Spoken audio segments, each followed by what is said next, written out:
This is Sridhar Kadari, senior journalist, managing editor, media news. Package రంగంలో అద్భుతమైన machineries తయారు చేస్తూ జాతీయ అంతర్జాతీయ కంపెనీలకు అందజేయడం ఎలాంటి ఆనందాన్ని, సంతోషాన్ని ఇస్తుంది. ప్యాకేజీ రంగంలో ఉన్న ఉద్యోగ ఉపాధి అవకాశాలు ఏంటి అనేది క్రౌన్ ఇండస్ట్రీస్ ఫౌండర్ డైరెక్టర్ గుడి నర్సయ్య గౌడ్ గారు ఉన్నారు. ఆయన అడిగి మరిన్ని వివరాలు తెలుసుకుందాం.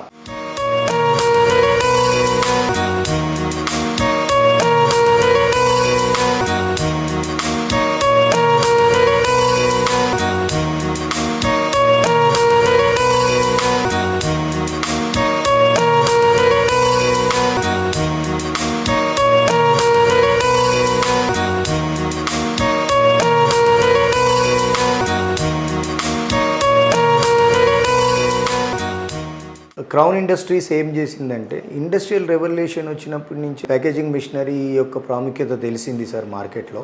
ప్రతి వినియోగదారుడైనా, ప్రోడక్ట్ మ్యానుఫ్యాక్చరర్ అయినా ప్యాకింగ్ చేసుకొని, సార్టింగ్ చేసుకొని, ప్రాసెసింగ్ చేసుకొని, ప్రోడక్ట్ని శుభ్రంగా పరిచి ప్యాక్ చేయడంలోనే క్వాలిటీ ఎక్కువ రోజులు మన్నిక ఉండడం జరుగుతుందనే సత్యాన్ని గ్రహించారు.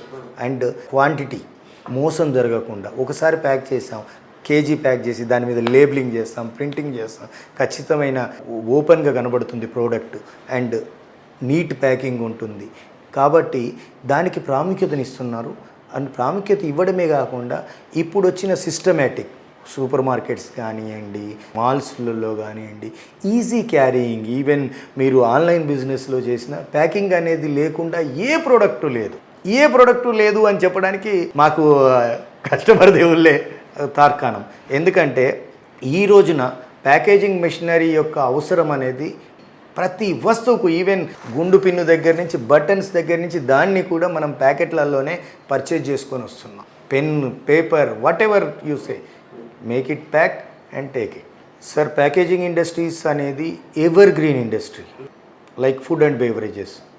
మనిషి ఉన్నంతకాలం ఫుడ్ అండ్ బేవరేజెస్ ఉండాల్సిందే, వాటిని ప్యాకింగ్ చేయాల్సిందే, వాటిని నిల్వ పెట్టాల్సిందే, వాటిని 10 రోజులకు నిల్వ ఉండాలి అంటే ప్యాకింగ్ చేయాల్సిందే. So packing is always ever green. ఇది ఎన్నో కోట్ల మందికి ఉద్యోగ అవకాశాలు, ఈ ప్యాకేజింగ్ ఇండస్ట్రీ ఎన్నో కోట్ల మందికి ఉద్యోగ అవకాశాలు కల్పిస్తుంది, నడుస్తూనే ఉంటుంది, ఉన్నంతకాలం బాగా నడుస్తుంది.